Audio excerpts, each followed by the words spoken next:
বাসর করে গেছে, বাসর করে যাইয়া আপনার একটা আমল আছে, কুব্বালাতে খাটনি, কুব্বালা দিয়ে কুব্বালা দিয়ে রেজবি, কুব্বালা দিয়ে আইনা আইনি 4টা জায়গা। স্বামী যদি বিবির 4টা জায়গা চুমা দেয় আর 2 রাকাত নফল নামাজ পড়ি আল্লাহর কাছে যদি দোয়া করে, বাসর ঘর থেকে শুরু করিয়া আপনার জীবনের শুরু থেকে শুরু করিয়া স্বামী স্ত্রীর বাসর ঘরে রাখ পর্যন্ত দুজনের সবিরা গুনাহ আল্লাহ মাফ করিয়া দেয়।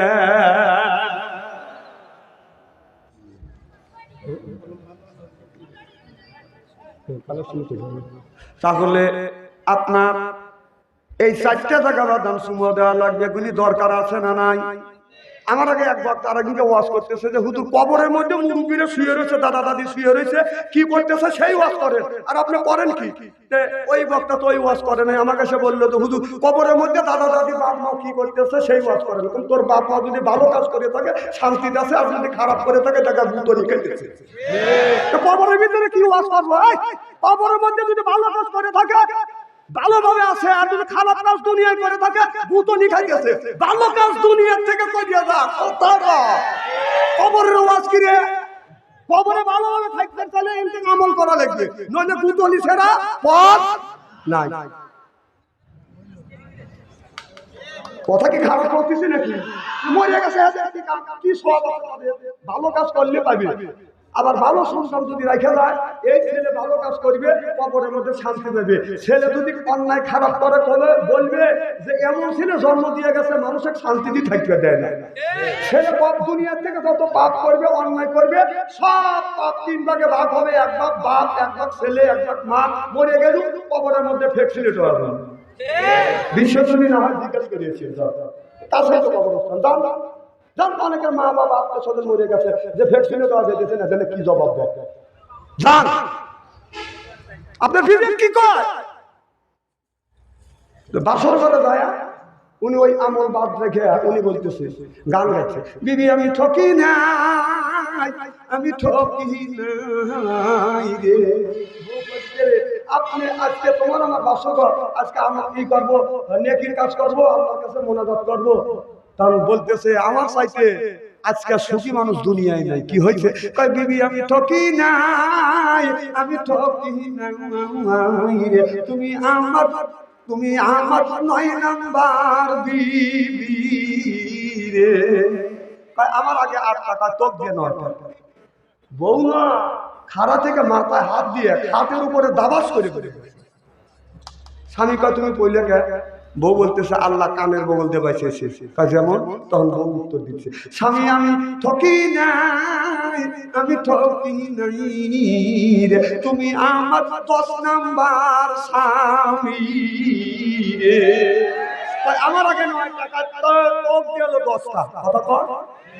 এই কথাটাই আল্লাহ কোরআনের মধ্যে বলছে 1450 বছর আগে, আল খবিসাতুল লিল খবিসা ওয়াল খবিসুনা লিল খবিসা। খবিস মার্কা ছেলের ভাগ্যে খবিস মার্কা বউ মিলবে, আর খবিস মার্কা বউয়ের ভাগ্যে খবিস মার্কা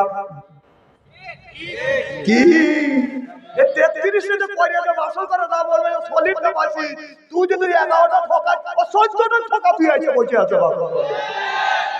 বাবা কথা কি আমার গেছে ভোট দিবে গেছে, কও চাচা তোমার ভোট হয়ে গেছে। কয় কও কি বাবু? কয় হ্যাঁ চাচা খালি তোমার ভোট হয় নাই, চাষি আমার ভোট হয়েছে। কয় কও কি বাবু? তোমার বাবু চাষি 6 মাস আগে মরিয়ে গেছে, সে ভোট দিয়ে গেল, আমার সাথে দেখা করবে না। কবরে থেকে আইসে এসে ভোট দিয়ে চলে গেছে, স্বামীর সাথে বউ দেখা করে নাই। কত বুড়া মানুষ ওই ভোট ওখানে শিখপুর কান্দাকাটি করা নিল, পুলিশ বাসি ভূ করতে পারতে আসে। কি হয়েছে চাচা? বলে আইনের আওতা নিয়ে যাবো, আমরা আইনের লোক, আমরা অন্যায় কাজ করি না। বললো বাবা তোমাদেরই দরকার, তোমার চাষি 6 মাস আগে মরে গেছে, ভোট দিয়ে চলে গেল, কেন আজকে আমার সাথে দেখা করলো না? পুলিশও লাখের অমান্যে সরিয়ে যায়। হায় লজ্জা, এর চাইতে লজ্জা আল্লাহর জমিনে হয় না। পাবলিক ভোট দেয় না, তারপরে কয় যে 72,000 কোটি ভোট পাইছে, তো লজ্জা করে না? কোরআনে কত কবির বাড়ি নেই, 16টা বছর কয় ঠ্যাং কাটে হাতে তুলে দেবো। আজকে তোমরা কোথায়? কথা কন না না। এই বিগত সরকার, আগেও তো অনেক সরকার পরিবর্তন হয়েছে, একটা নেতাও বলা নেই, নেত্রী বলা নাই। তাহলে তোরা কি খারাপ কাজ করছিস? তোর নেত্রী বলাইছে, তোরা বলা নেই। না ওই পচা রাজনীতি করবো কেন? সে রাজনীতি করে বাড়ির শুয়ে থাকা যায় না, বাড়ির থাকা যায় না, বাড়ি ঘর ত্যাগ করে বাইরে বলা বলা থাকা লাগে। সেই পচা রাজনীতি কেন করব? তোর মা কোথায় আর তোরা কোথায়? নিয়ে আয় তোর মা।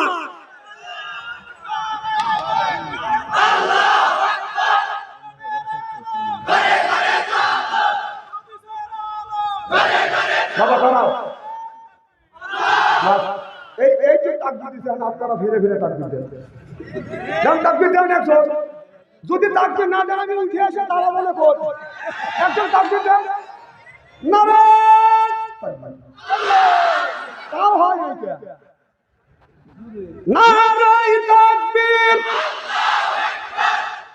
ও তাতে বোঝা যেতেছে আবু জেহেলের দাঁত এখনো 2-4টা আছে, কারণ আবু জাহেল মরে গেছে, এখনো কিন্তু তারা আছে আবু জাহেলকে সমর্থন করে। ও সরকার চলে গেছে, ফেসিবাদ সরকার চলে গেছে, দুর্নীতি সরকার চলে গেছে, মানুষের কোরআনের বিপক্ষে সরকার চলে গেছে। আর এখনো তার কিছু আপনার তার কিছু বংশধর রাস্তায় বসে চা খায়, মা আসে মা আসে, তোর মা কাছে পা না না, বাংলাদেশের কোন মানুষটা তো নিষেধ করছে তোর মা আসবে? যে অন্যায় করে, যে অন্যায়কে সমর্থন করে, উভয় সমান দিচ্ছি, কথা কয় না। তোর মা এতগুলি মানুষ মানলো, তারপরে তার সমর্থন করে, তুই তো মানুষ কি? তুই মানুষ কি? এতগুলি মানুষ মারলো, 3000 উপরে মানুষ মারলো, এক একটা মানুষের যদি বিচার করা হয় তোর মাত্র 3000 বার ফাঁসি হবে। আবার তার মা আমার ভালোই বুঝেই আছে, খারাপ বলতেছি নাকি? না না যখন খারাপ বলতেছি, যা করছে সেটাই বলছি, আমি কি বাড়তি কোনো কথা বলছি নাকি? ওই পচা রাজনীতি করেন না আবার। তবে এই রাজনীতির থেকে আপনারা শিক্ষা গ্রহণ করেন। বাংলাদেশের যতগুলি রাজনীতি দল আছেন এখান থেকে শিক্ষা গ্রহণ করেন। ওই রকম কাজ যদি আপনারা আবার করেন, কেউ কোনো দলের লোক যদি করে, তোমাদের কপালে এর চাইতে বেশি দুঃখ আসবে। হুঁশিয়ার হয়ে যাও, আমরা তো কানে শুনতেছি তোমরা মানুষের উপরে অনেক দলের মানুষ অত্যাচার শুরু করছে, ভবিষ্যৎ কিন্তু তোমাদের ভালো না, মনে রাখবে। দুই দলে কিন্তু সতর্ক করে দিবে।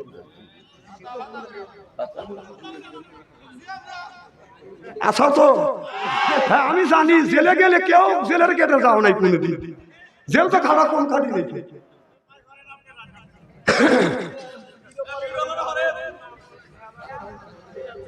আমার মায়ের আমার তাহলে ভালো করে এদিক টাকা চেহারা কি একবারে খারাপ রাখি। এ বছর টাকা দেন, আপনার বছর টাকা নাই, মারহাবাতে জোরে কর। আমার ভাইরা, আমার আল্লাহ কোরআন কারীমের মধ্যে বললেন, ইন্নাল্লাযিনা আমানু, মানে নিশ্চয়ই আল্লাযিনা যারা ঈমান আনবে ওই আল্লাহর উপরে, ও আমিলুস সলিহাত, যারা নেক কাজ করবে। এক নম্বর ঈমান, আর দুই নম্বর যারা নেক কাজ করবে, নেক কাজের মধ্যে নামাজ আছে, রোজা আছে, বড় বড় ভালো ভালো কাজ বাজার নেক কাজের মধ্যে ঢুকে গেছে। এইটা যদি আল্লাহর কথা হয়, এইটাই যদি আল্লাহর ভাষা হয়, কোন জ্ঞানী আপনি মাথা রাখলেন? বড় বড় সুর মাঝে মধ্যে করে রসগুল, এরপরে বলা পরনে হলো পাটের শালা, হাতে হলো বাদান বালা, গলায় হলো পুতির মালা। আমি হিসাব করে দেখলাম ওই লোকটা অরিজিনাল শয়তানের শালা।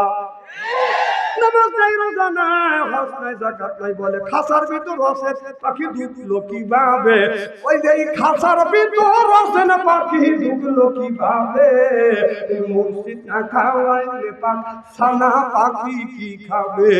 ওই যে মসজিদ খাবে মা কোন সানা, ওই পাখির তো খাওয়া হইল না, মসজিদকে খাওয়াইলে সানা পাখি কি খাবে? পাখি দু খাবে তো তোর কি? এই পাখি চাই বেশি বেশি করে নামাজ পড়ো, রোজা রাখো, হজ করো, যাকাত দাও, বেশি বেশি করে জিকির করো। রাসূল বললেন, কুল্লু সাইয়্যিন সিকালাতুন সিকালাতুন কুলুবিহি যিকরুল্লাহ, জিকির করলে কলবের ময়লা পরিষ্কার হয়।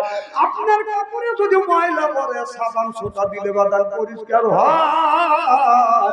কলবের ময়লা পড়লে কি দিয়ে আপনি পরিষ্কার করবেন? ও মনে বাবলা পাতা টাকা লেগেছে, ধুইলে কি যায় সাবানে সাবানে?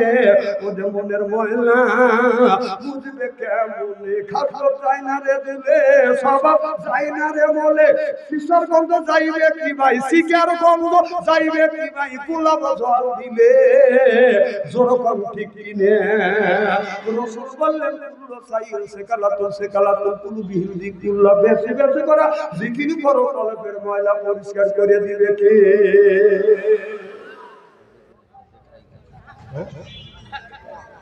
আচ্ছা একটু আগা আগা বসেন ওই দুই পাশে তো জায়গা আছে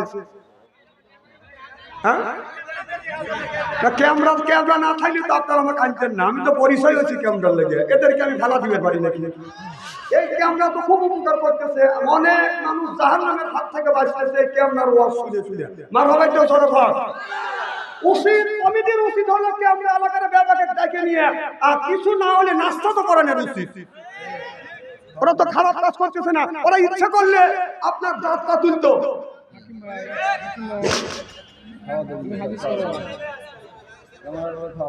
মারহাবা কর কি জানি বলতেছিলাম তাহলে আল্লাহ বললেন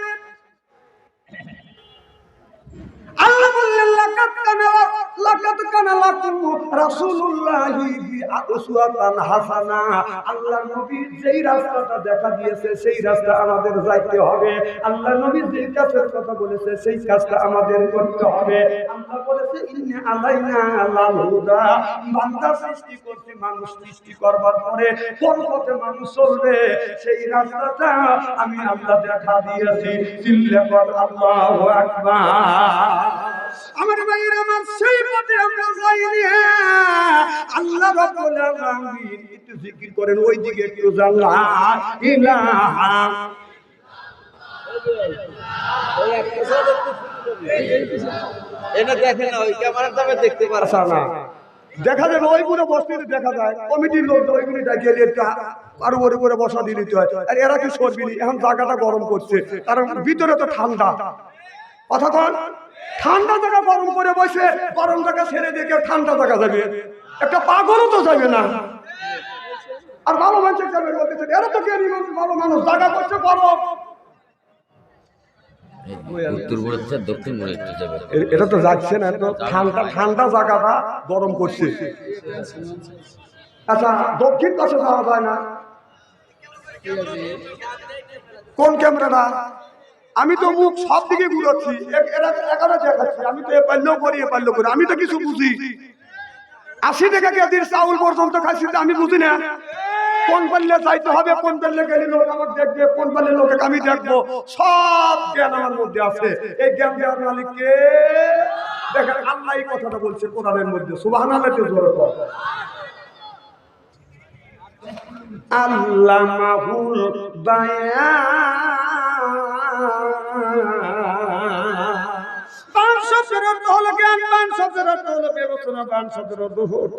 চেতনা বান শব্দের অর্থ হলো মেঘা বান শব্দের অর্থ হলো আল্লাহ আমাকে জ্ঞান দিয়েছে বায়ান দিয়েছে ইংরেজিতে বলে গড গিফটেড এটাও আল্লাহ আমারে দিয়েছে গড গিফটেড যাকে বলে এর মানে হলো জ্ঞান আরবিতে বলে জ্ঞান বাদান বুদ্ধি বিবেচনা চেতনা মেঘা পোকা আল্লাহ প্রত্যেকটা মানুষকে দিয়েছে জনগণ আল্লাহু আকবার ওই দিকে বাদান যেতে চাই না তাহলে আল্লাহ বললেন নিজে বাঁচো কুনকুম ওয়াহিলিকুম নারা নিজে বাঁচো তোমার আহেল পরিবারকে বাঁচাও আজকে নিজেও বাঁচলাম না আহেল পরিবারকে বাঁচাইতে পারলাম না কারণ আমার ছেলের হাতে বাঁধান টাচ মোবাইল বাঁধান দিয়েছে এই টাচ মোবাইলের মধ্যে বাঁধান একটা ছেলে মেয়ে প্রেম ভালোবাসা করতে করতে প্রেমের সেঞ্চুরি করছে বাসর বিয়ের আগে বাঁধান 8টা ভালোবাসা করছে বাসর করে গেছে বাসর করে যাইয়া আপনার একটা আমল আছে খুব বালাতে খাটলে খুব বালা দিয়ে খুব বালা দিয়ে রেজবি খুব বালা দিয়ে আইনি 4টা জায়গা স্বামী যদি বিবির 4টা জায়গা সুমা দেয় আর 2 রাকাত নফল নামাজ পড়ি আল্লাহর কাছে যদি দোয়া করে বছর ঘর থেকে শুরু করিয়া আপনার জীবনের শুরু থেকে শুরু করিয়া স্বামী স্ত্রীর বছর ঘরের আগ পর্যন্ত দুজনের সবিরা গুনাহ আল্লাহ মাফ করিয়া দেয়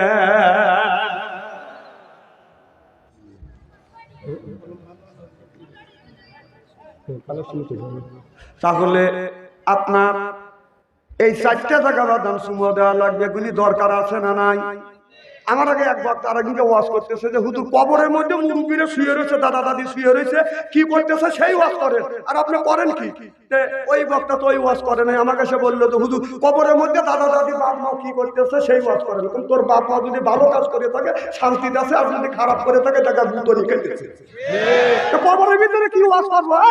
কবরের মধ্যে যদি ভালো কাজ করে থাকে ভালোভাবে আছে, আর যদি খারাপ কাজ দুনিয়ায় করে থাকে ভূত নিখাই গেছে।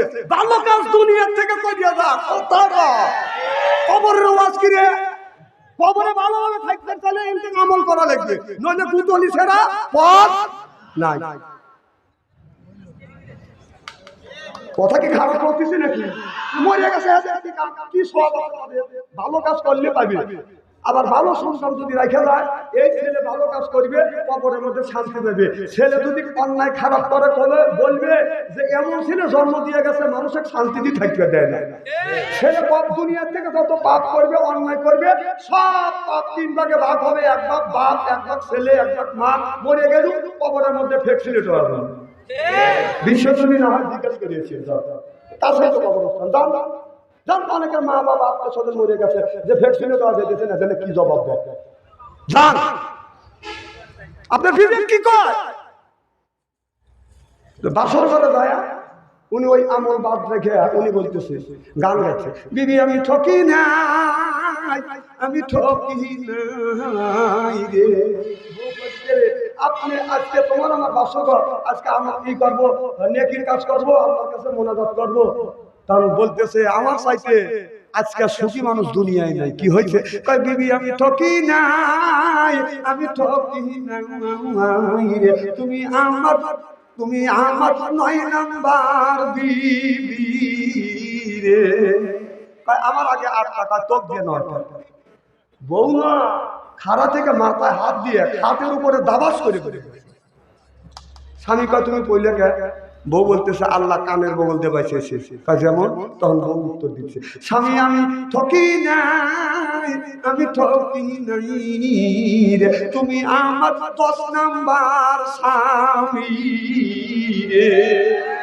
আমার আগে 9 টাকা তোক গেল 10টা। কথা কর। এই কথাটাই আল্লাহ কোরআনের মধ্যে বলছে 1450 বছর আগে, আল খবিসাতুল লিল খবিসা ওয়াল খবিসুনা লিল খবিসা। খবিস মার্কা ছেলের ভাগ্যে খবিস মার্কা বউ মিলবে, আর খবিস মার্কা বউয়ের ভাগ্যে খবিস মার্কা কি? এই 33 তে পড়ে যা বাসল করে দা বলবে সলিড না পাইছি। তুই যদি 11টা ঠকা ও 14টা ঠকা তুই আইছে বসে আছে বাবা। ভালো কথা কি আমার? সব কথা কা আল্লাহ। আমার ভাইয়ের আমার ওদিকে যেতে চাই না, অনেকের মানা বাবা নাই, ওই মা ওই বাবা অন্ধকার কবরের মধ্যে শুয়ে আছে। মা কোনোদিন আসবে না, বাবা কোনোদিন আসবে না। মা 5টা কাপড় নিয়ে বাবা, 3টে কাপড় নিয়ে বাবা ঘুমিয়ে আছে। কোন ব্যক্তি মা বাবার জন্য যদি দান খয়রাত করে, এই দানের দৌলতে আল্লাহ মা বাবা কবরের গোড়া মাফ করে দেয়। জোরে কর আল্লাহু আকবার। আল্লাহ বলে ওয়াকাদা রাব্বুকা, হে বান্দা আমার দাসত্ব করো, আমার গোলামি করো, আর আমার দাসত্ব গোলামি করবার পর আল্লাহুম্মা কওলান কারীমা, মার সাথে সুন্দর ব্যবহার করো। চোখ রাঙাইয়া কথা বলো না, মাকে দমক দিয়ে কথা বলো না।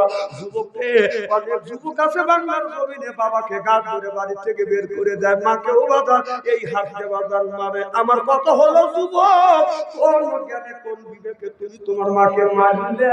তুমি যে 10 মাস 10 দিন মার পেটে ছিলে, তুমি যে মার পেটের মধ্যে ভূতকুতি করছো, দুনিয়ায় আসার পরে কোন মা ওই সন্তানের উপরে বাদান প্রতিশোধ নেয় নাই। জোরখান ঠিক কিনে বিয়ে করেন কি ব্যাপার?